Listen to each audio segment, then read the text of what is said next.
Ya, agak batasi, jangan sampai saya seakan-akan mengancam saudara, jangan berani menilai saya seperti murid menilai pemimpinnya, seperti jemaat menilai pemimpinnya. Bukan itu maksudnya. Silakan saudara nilai saya, tetapi kalau saudara lihat kayaknya om sudah salah, nanya dulu. Jangan sebar dulu di mana-mana, baru saudara datang bertanya. Itu kaset, itu sudah tidak adil. Saudara lihat seseorang, sesama anggota gereja, sesama atau pimpinannya, atau bawahannya, atau sesama anggota keluarga, jangan cepat menilai dan kemudian seakan-akan mengatakan bahwa penilaian kita itu betul. Itu tidak adil. Orang yang tidak adil, kita lihat 1 Korintus 6 ayat 9 dan 10 ini, tidak akan mendapat bagian dalam kerajaan Allah. Amin. Ingat itu. Waktu kita mau menilai seseorang, jangan cepat-cepat ungkapkan. Karena bisa-bisa Tuhan nilai kita tidak adil. Dan kita tidak dapat bagian dalam kerajaan Allah.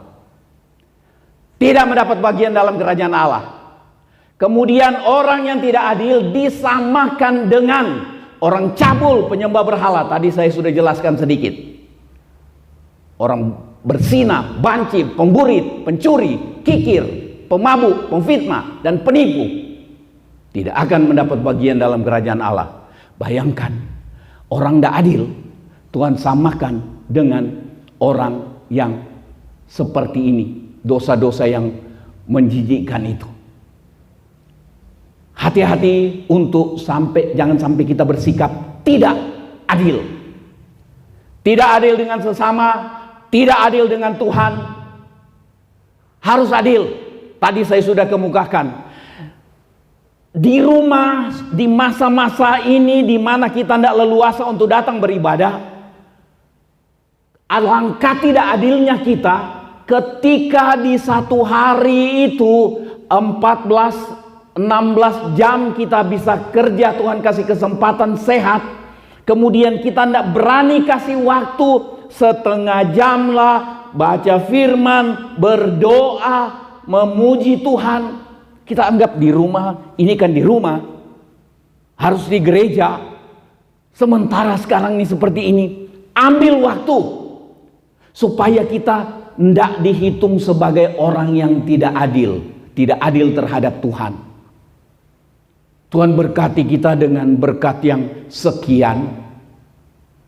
Kemudian hari ini katanya gereja terlalu banyak memikirkan bagaimana dia membangun menara-menara gereja yang model Eropa zaman tahun 1000-an lebih.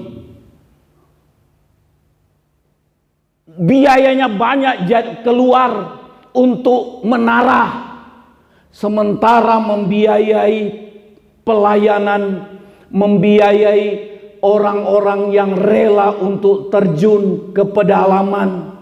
Ada gereja yang saya lihat di desa-desa pedalaman itu dari gedek, sementara bangun menara yang tidak tahu ditempati burung gereja atau burung hantu, berani keluarkan ratusan juta.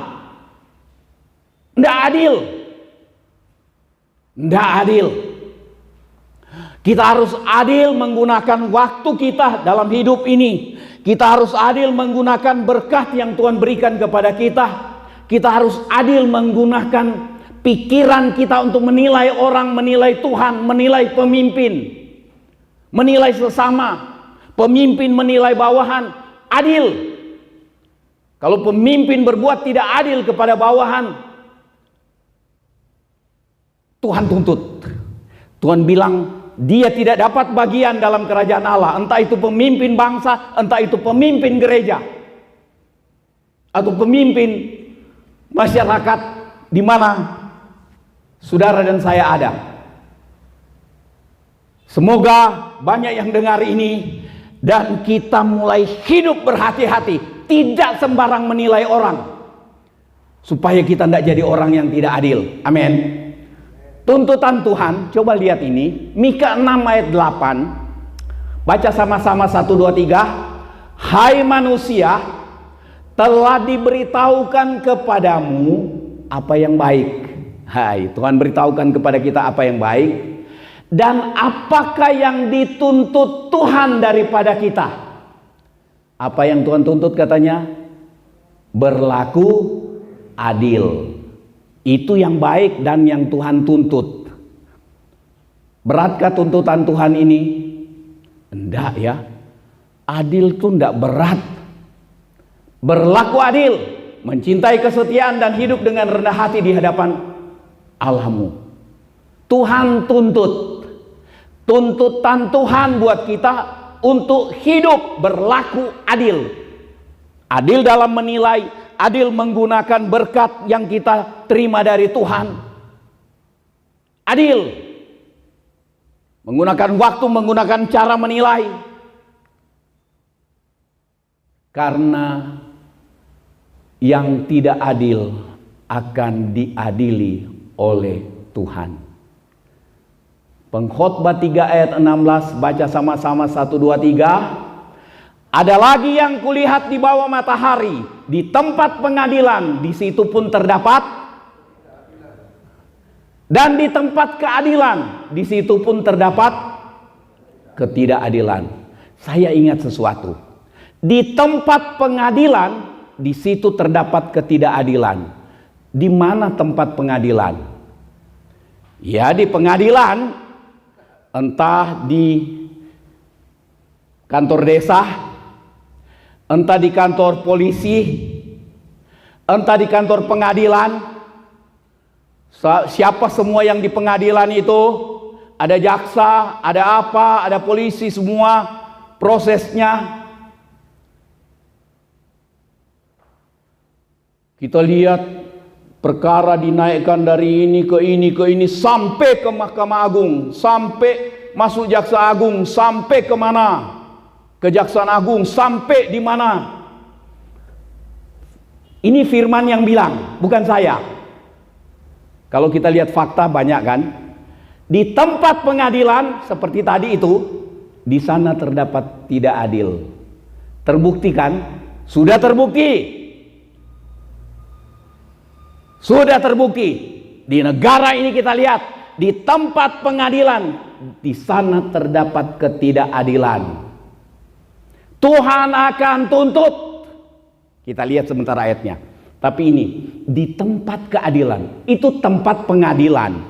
Ya, pengadilan-pengadilan itu di negara kita ini, mulai dari desa, di polisi, di apa semua, sampai di kantor pengadilan, kejaksaan, apa semua. Sampai di pemerintahan yang menilai salah masyarakatnya, perlakukan salah. Di tempat pengadilan tidak ada keadilan. Bukan. Di tempat pengadilan. Kemudian di tempat keadilan. Di mana tempat keadilan? Harusnya ada di agama. Ada di gereja. Ada di agama. Itu tempat keadilan. Tadi tempat pengadilan. Tempat keadilan harusnya ada di gereja, ada di agama. Tapi saudara dan saya lihat banyak ketidakadilan terdapat di tempat keadilan. Tidak adil atas nama Tuhan memperlakukan orang, memperlakukan kelompok lain. Tidak adil atas nama Tuhan. Agama orang Israel jadi satu agama Yahudi, seharusnya Tuhan percayakan untuk jadi tempat keadilan. Karena di sana terdapat hukum Tuhan. Kalau di tempat pengadilan, hukum yang dibuat oleh manusia. Tetapi di tempat keadilan, di gereja, di agama, di orang Yahudi, di agama, di sana tempat keadilan. Tapi di sana juga firman Tuhan bilang, di situ pun terdapat ketidakadilan. Sudah terbukti. Dan Tuhan akan berurusan dengan pengadilan yang ada ketidakadilan. Tuhan akan berurusan dengan tempat keadilan, yaitu agama. Dan di sana muncul ketidakadilan. Tuhan akan urus. Ayat yang ke-17. Berkatalah aku dalam hati. Apa? Allah akan mengadili baik orang yang benar maupun yang tidak adil. Tuhan akan adili orang benar dan orang yang tidak adil. Tuhan urus, tidak dapat bagian dalam kerajaan Allah. Mau teriak mulut sampai robek bilang dia punya sorga, omong kosong. Tuhan ingatkan kita pagi ini, berlaku adil. Tuhan peringatkan bangsa kita ini. Tuhan peringatkan gereja, Tuhan peringatkan agama, berlaku adil. Karena Tuhan akan seret ke pengadilan. Pengadilan yang tidak dapat disogok. Dan di sana semua dibongkar. Yang kita bilang penilaian kita benar, di sana Tuhan buktikan tidak benar. Tidak adil menilai. Tuhan bilang tidak dapat bagian dalam kerajaan Allah. Pengkhotbah 12 ayat 14. Ada pengadilan Tuhan. Karena Allah akan membawa setiap perbuatan ke pengadilan. Ngeri Setiap perbuatan, setiap sikap tidak adil, setiap sikap tidak jujur, setiap sikap menilai secara tidak adil, Tuhan bawa ke pengadilan. Dan pengadilan itu tidak sama dengan pengadilan di dunia ini, tidak sama dengan pengadilan di Indonesia. Pengadilan di sana tidak ada satu ketidakadilan. Semua serba adil dan tidak lagi dapat disogok. Semua dibongkar. Allah akan membawa setiap perbuatan ke pengadilan yang berlaku atas segala sesuatu yang tersembunyi, entah itu baik, entah itu jahat. Rupanya penilaian di pikiran, di hati kita mengenai seseorang pun Tuhan urus. Kita lihat seseorang, kita nilai, pasti begitu. Hati, pikiran kita menilai salah, Tuhan hitung tidak adil. Amin. Mengerikan. Tuhan memberkati, kita mau bertahan untuk hidup adil. Jangan sampai kita menjadi orang yang tidak adil. Dan Tuhan katakan kita tidak punya hak untuk masuk dalam kerajaan Allah.